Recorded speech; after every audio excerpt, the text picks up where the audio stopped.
Welcome back, everyone. Excited to jump into a really thought-provoking deep dive today. All about how we figure out if artificial intelligence is, well, actually intelligent. Yeah, it's a question that keeps evolving, doesn't it? It really does. And for anyone listening who's interested in AI, this goes beyond just the basic stuff. We're not just asking, can machines think anymore? We're going way deeper. Absolutely. It's getting much more nuanced. Exactly. So we're looking at this book, Beyond the Turing Test, Navigating the Quadrants of AI Awareness and Ethics. And let me tell you, it gets pretty mind-blowing. It really does.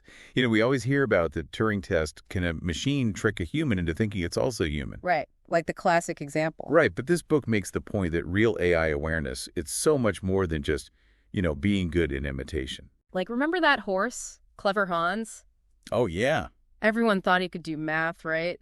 Turns out he was just really good at reading his trainer's cues. Oh, wow. That's a classic example. Yeah.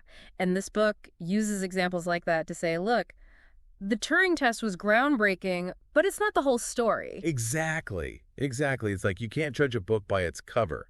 Just because an AI can, hold up its end of a conversation, that doesn't mean it gets all the deeper stuff, the ethics, the consequences, Right. It's not really thinking about what it's saying. Exactly. And that's where it gets really interesting, especially for people who care about tech being developed responsibly. Totally. So, if the Turing test isn't enough, how do we measure AI awareness? Well, this book lays out this really cool idea. 4 quadrants of AI awareness. Okay, I like this. Like a map of where AI could go. Exactly. Like a map of AI's potential.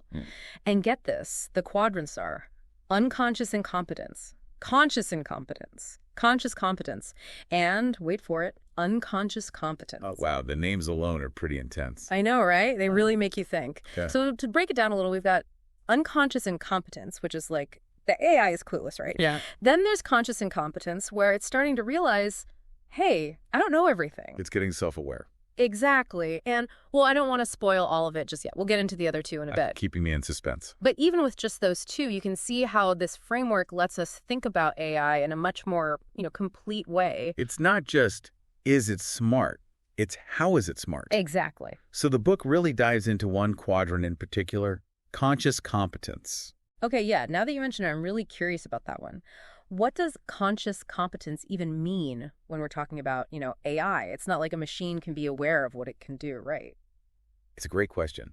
And it's really at the heart of this whole discussion about AI awareness. Think of it this way.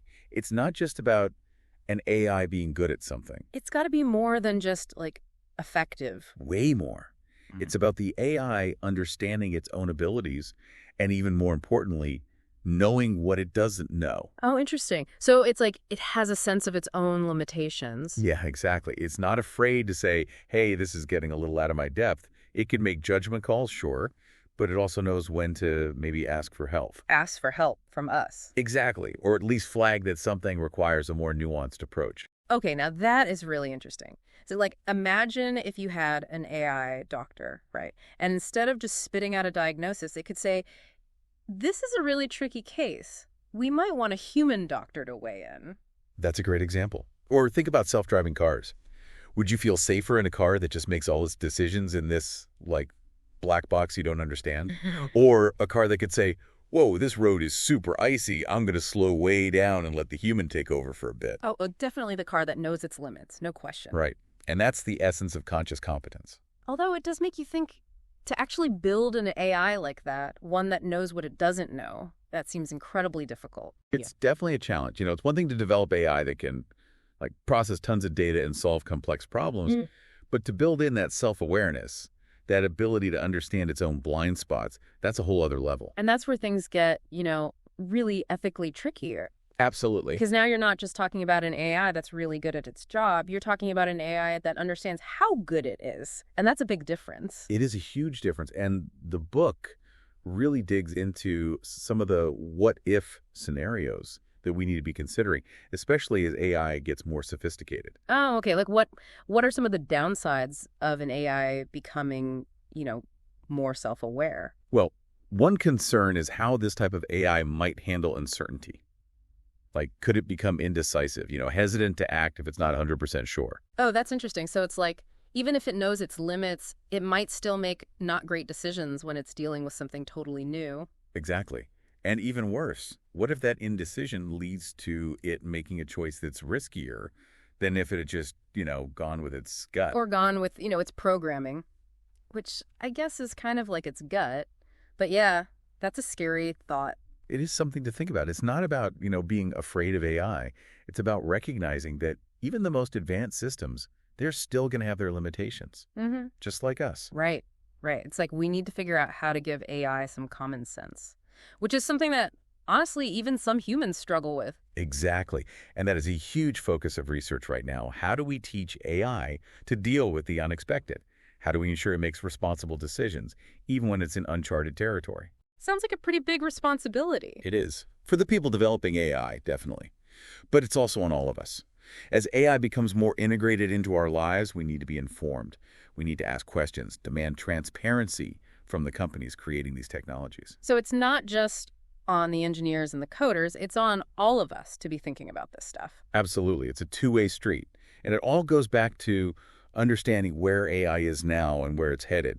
And that brings us to the other quadrants. Right. We've spent a lot of time on conscious competence. What about these other stages of AI unconscious incompetence, conscious incompetence, and especially that last one, unconscious competence? That one sounds, I don't know, both intriguing and a little scary. Yeah, let's dig into those other quadrants a little bit. Where should we even start with these? Well, we could go in order, chronologically. Unconscious incompetence. That's where things kick off. Right, back to the beginning. It's like the early days of AI. The system's just starting to learn, doesn't even realize how much it doesn't know. So it's like, what, those early spam filters back when like half your emails were about winning a cruise you never signed up for. Exactly. Primitive, but, every journey starts somewhere. That's true. Even those basic AI systems, they were already doing some cool stuff. Like, what about those early recommendation algorithms? Oh, yeah, they weren't perfect. But they were already shaping how we find information. Totally. And then things start to get a little more, I don't know, self-aware with conscious incompetence, right? Exactly. It's like the AI starts bumping up against its own limits. It still messes up. But now it's like, hold on, there's a lot more to this than I thought. Okay, so it's like a stepping stone to that conscious competence we were talking about. But we totally skipped over unconscious competence. And you said that one's maybe a little, like, unnerving. Right. What's the deal with that quadrant? Okay, so picture this. An AI that is unbelievably good at what it does. It's hitting every goal, making predictions that are spot on, maybe even composing music that rivals human composers. Okay, so like peak AI, right? What's the catch? There's got to be a catch. The catch is it's doing all of this without really knowing how. It's like a chef who can make this incredible 5-star meal, but if you ask them for the recipe, they just shrug, they couldn't tell you. Oh, wow. So it's making great decisions, but it's all kind of a mystery how it gets there. Exactly. Yeah. A total black box. And that leads to some pretty big questions, especially when it comes to ethics. Can we really trust an AI that can't explain itself, even if it seems to be doing everything right? Right, like what happens when something goes wrong? How do you even start to troubleshoot an AI that's basically running on intuition? It's a huge dilemma. And honestly, the book doesn't give easy answers, which, knowing you probably appreciate. It's more about making sure we don't get so caught up in how amazing AI is becoming that we forget about the potential dangers of, systems operating in ways we don't understand. Yeah, it's a good reminder. This whole conversation has been really eye-opening. I feel like I used to think about AI in such a simple way. Like, it was either intelligent or it wasn't, but now I'm seeing all these shades of gray, Yeah. All these complexities. That's exactly what this book is all about, pushing us to look deeper, to get more nuanced in how we think about AI and its impact. It's not about being anti-AI, it's about being like thoughtfully pro-AI. Exactly. So for those of us who are, fascinated by AI, but also maybe a little overwhelmed by it all, what's the main takeaway here? What do we really need to remember as AI keeps evolving? I think the biggest thing is to remember that none of this is set in stone. The future of AI isn't something being decided for us. It's something we're all shaping.